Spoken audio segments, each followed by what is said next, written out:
Hi గారు, welcome to our channel. ప్రస్తుతం మనతో పాటు దాము బాలాజీ గారు సీనియర్ జర్నలిస్ట్ ఉన్నారు. వారితో ఒకసారి మాట్లాడదాం. సార్ నమస్కారం సార్. నమస్తే. సార్, మంత్రి కొండా సురేఖ గారి వ్యాఖ్యలు ఇంత వివాదాస్పదంగా మారినప్పటికీ ఆమె మాత్రం ఏమాత్రం వెనక్కి తగ్గనని చెప్తుంది. అంటే సమంత గారి విషయంలో కాస్త ఈ మాటల్ని వెనక్కి తీసుకుంటున్నాను, కానీ కేటీఆర్ గారి విషయంలో అసలు తగ్గేదే లేదు, ఎంత దూరం అన్న ఫైట్ చేస్తానని చెప్పడం చూస్తున్నాను. ట్వీట్ కూడా చేసింది. అంటే మరి దీన్ని ఏ విధంగా చూడొచ్చు అంటారు సార్? కేటీఆర్ గారి పైన ఫైట్ చేయడం ఏ విధంగా చూడొచ్చు?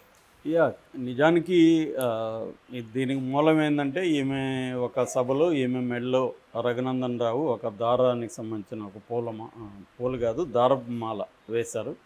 దాని మీద బీఆర్ఎస్ వాళ్ళు చాలా నీచంగా కామెంట్లు పెట్టారు. కళ్యాణమస్తు, సాద్ ముబారక్ ఇలాగ పెట్టారు.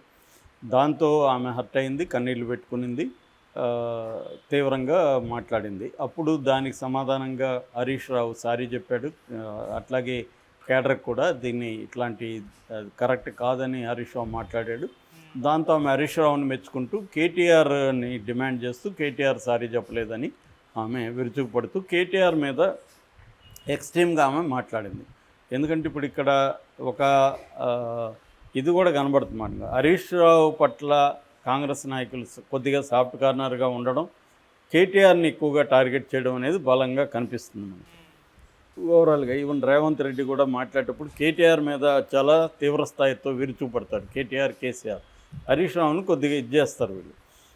అంటే ముందు నుంచి కూడా హరీష్ రావుకి కేటీఆర్కి మధ్య ఒక ఘర్షణ వాతావరణం ఉన్నట్టుగా క్రియేట్ చేయడానికి ప్రతిపక్షాలు బీజేపీ కానీ ఇటు కాంగ్రెస్ కానీ ఇప్పటి నుంచో ట్రై చేస్తున్నాయి.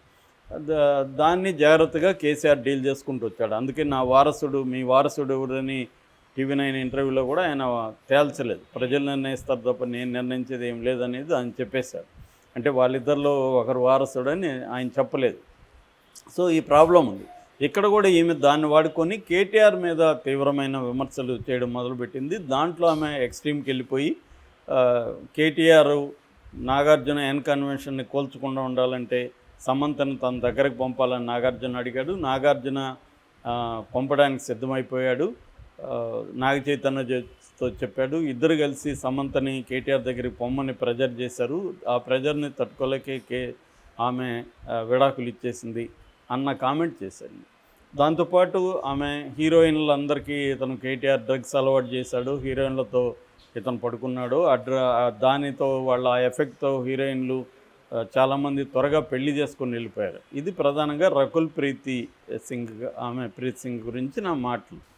సో ఎందుకంటే గతంలో కూడా ఈ విషయాన్ని కాంగ్రెస్ వాళ్ళు విపరీతంగా ప్రచారం చేశారు. కేటీఆర్కి రకుల్ ప్రీత్ సింగ్కి సంబంధం ఉంది. ఆమె కూడా ఖండించింది, కేటీఆర్ కూడా ఖండించారు. అయినా దాన్ని పదే తీసుకున్నారు. అలాగే దీంట్లో ఫోన్ ట్యాపింగ్ అప్పుడు సమంత విడాకులు కేటీఆర్ కారణమన్న ఒక వెర్షన్ను కూడా వీళ్ళు లీక్ చేసి బయటికి తీసుకొచ్చారు. ఎందుకంటే సమంత ఫోన్ ట్యాప్ కేటీఆర్ చేయించాడని, అందుకని ఆమె ఫోన్ ట్యాప్లో ఆమెకి ఇతరుల అఫైర్లు అవన్నీ ఉన్నట్టుగా నాగార్జునకి ఫోన్ ట్యాపింగ్ ఇచ్చాడని, దాంతో వాళ్ళ ఫ్యామిలీ ఆ అమ్మాయిని విడాకులు తీసుకోమని ఫోర్స్ చేసింది. ఇవన్నీ ఒక వెర్షన్ అప్పట్లో వచ్చింది. సో దాన్ని బేస్ చేసుకొని ఈమె ఇలాగా మాట్లాడింది. మామూలుగా అయితే ఈమె మొన్నటి వరకు విక్టిమ్, ఒక బాధితురాలు. కానీ ఇప్పుడు ఏదైతే మాట్లాడిందో దాంతో ఈమె మీద తీవ్రంగా అన్ని వైపుల నుంచి విమర్శలు వచ్చాయి. ఇటు ఇండస్ట్రీలో ఫస్ట్ వాళ్ళ ఫ్యామిలీ తరపున నాగార్జున స్పందించాడు. అంతకుముందే నిజానికి ప్రకాష్ రాజ్ ఇమ్మీడియట్గా స్పందించాడు. ప్రకాష్ రాజ్ ఇదేం సిగ్గులేనితనం అన్నట్టుగా ఆయన గట్టిగా స్పందించాడు. దాని తర్వాత నాగార్జున ఇది చాలా ఘోరమైంది, మీ రాజకీయాల కోసం మా కుటుంబాన్ని ఇలా వాడుకోవడాన్ని నేను ఖండిస్తున్నాను, ఇది అబద్ధం, అసంబద్ధం, ఇలాగ ఆయన ఆవేదన వ్యక్తం చేస్తూ దీన్ని వెనక్కి తీసుకొని క్షమాపణ చెప్పాలని కోరుకుంటున్నాను ఆయన పెట్టాడు. దాని తర్వాత నాగ చైతన్య కూడా ఆల్మోస్ట్ అలాంటిది పెట్టాడు. దాని తర్వాత అమల కూడా అలాగే మాట్లాడింది. సో వాళ్ళ ఫ్యామిలీ నుంచి అలా స్పందించారు. అట్లాగే సమంత కూడా పెద్ద పోస్ట్ పెట్టింది. ఒక స్త్రీ బయటకు వచ్చి ఎదగాలంటే ఎంతో యుద్ధం చేయాల్సి ఉంటుంది, ఎన్నో పోరాటాలు చేయాల్సి ఉంటుంది, అలాంటివి చేసుకుంటూ నేను వచ్చాను.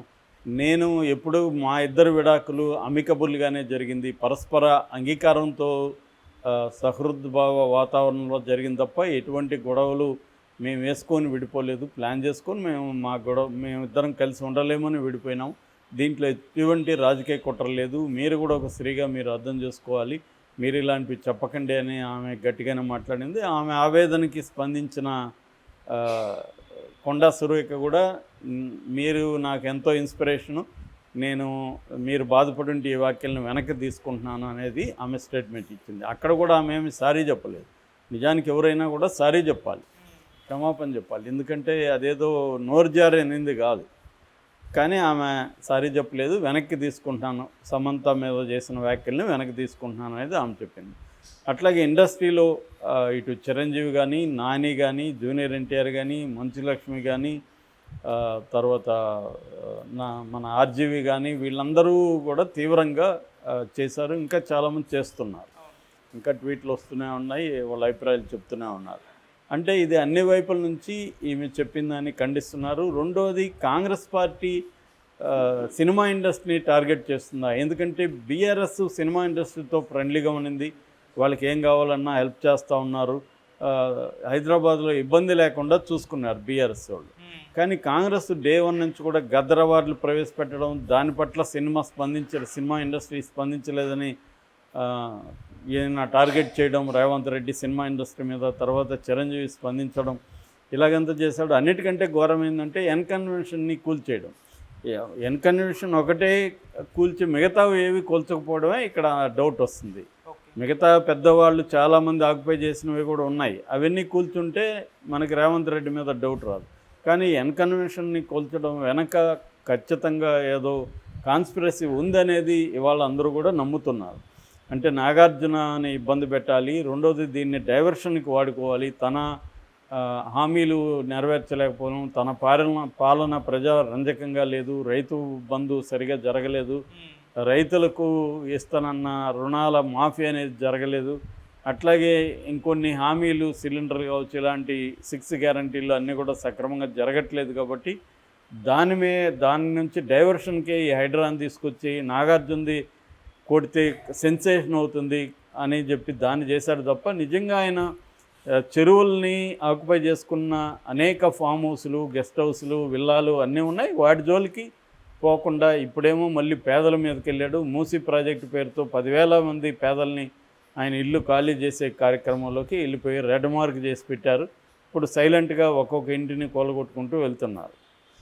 సో ఈ కాంటెక్స్ట్లో ఈమె మళ్ళీ డైవర్షన్ కోసం ఈ మూసీ అండ్ హైడ్రా మీద వచ్చిన విమర్శలు కావచ్చు, ఈ గోళా నుంచి డైవర్ట్ చేయడానికే ఈమె ప్లాండ్గానే ఈ కామెంట్లు చేసింది అనేది ఇప్పుడు వినిపిస్తుంది. ఎందుకంటే ఆమె ఏదో ఇప్పుడు అనింది ఏమనింది, ఇందాక కూడా ఇంకో స్టేట్మెంట్ ఇచ్చింది, కేటీఆర్ మీద మాత్రం వ్యాఖ్యలు నేను వెనక్కి తీసుకోను, నేను దేనికైనా రెడీ, సమంత మీద మాత్రం వ్యాఖ్యలు వెనక్కి తీసుకుంటున్నాను అనేది ఆమె అనింది. నిజానికి ఇది ఇంటర్లింక్డ్. కేటీఆర్ మీద వేరే విమర్శ ఏముంది? నువ్వు ప్రధానంగా సినిమా ఇండస్ట్రీలో మహిళల మీదనే కదా నీ విమర్శ. మహిళలను కేటీఆర్ డ్రగ్స్కి అలవాటు చేశాడంటే ఆయన మన ప్రకాష్ రాజ్ అదే అడిగాడు, మహిళలంతా ఘోరంగా కనిపిస్తున్నారా నీకు అంటే, హీరోయిన్లంతా ఎవరు డ్రగ్స్కి అలవాటు చేస్తే వాళ్ళ డ్రగ్స్కి అలవాటు అయిపోవాలి అంటే వెళ్ళిపోతారా అనే ఇది వస్తుంది కదా. ఏం చెప్తున్నది అదే కదా, హీరోయిన్లంతా ఘోరమైన వాళ్ళు కేటీఆర్ పిలిస్తే వెళ్ళిపోతారు, ప్రతి ఒక్కరు కేటీఆర్ డ్రగ్స్ ఇస్తే వెళ్ళిపోతారు అన్నట్టుగా ఉంది. సో ఇది హీరోయిన్లందరినీ అవమానించడమే, వాళ్ళందరూ ఇలాగే చేస్తారని అంటే సినిమాలో యాక్ట్ చేసినంత మాత్రాన వాళ్ళకి ఇంకే రకమైన విలువలు ఉండవు. ఎవరు పిలిస్తే వాళ్ళు డ్రగ్స్ పిలిస్తే డ్రగ్ ఇచ్చేసి ఎవరు పిలిస్తే వాళ్ళు అంటే వెళ్ళిపోతారా?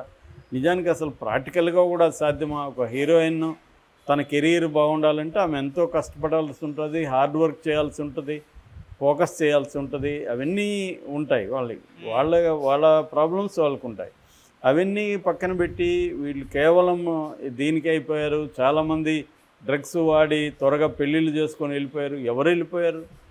ఆమె ఒకే ఒక రకుల్ ప్రీత్ పెళ్లి చేసుకుంది, దాన్ని పెట్టి మీకు పెడుతుంది. ఇక డైరెక్ట్గా ఆమె సమంత పేరు చెప్పడం అయితే ఆలోచించకుండా చెప్పరు కదా. అంత ఆమె సీజన్డ్ పొలిటీషియను, గతంలో మంత్రిగా పనిచేసింది, అన్ని పార్టీల్లో ఉంది. సో ఒక పొలిటికల్ లీడర్ ఆమె. అలాంటి ఆవిడ ఏదో నోరు జారని అంటుంది, కానీ నోరు ఎలా జారుతారు? అంత క్లియర్గా ఆమె చెప్తుంటే, క్లియర్గా చెప్పింది, కాన్సిక్వెన్సెస్ ఆమెకు తెలియదా? ఇవన్నీ ఏంటంటే ముందే వీళ్ళు అనుకుంటారు, తర్వాత గొడవలు వస్తే ఒకసారి పడేద్దాం, సారీ కూడా పడేయలే ఆమె, వెనక్కి తీసుకుంటానని, వెనక్కి తీసుకుందాంలే అని ముందే అనుకొని రచ్చ క్రియేట్ చేయడం, ఇది ప్లాన్డ్గానే చేస్తారు. ఆ మధ్య కూడా ఎవరో అంటున్నారు, నేను చెప్పేస్తాను మళ్ళీ ఒకసారి పడేస్తాను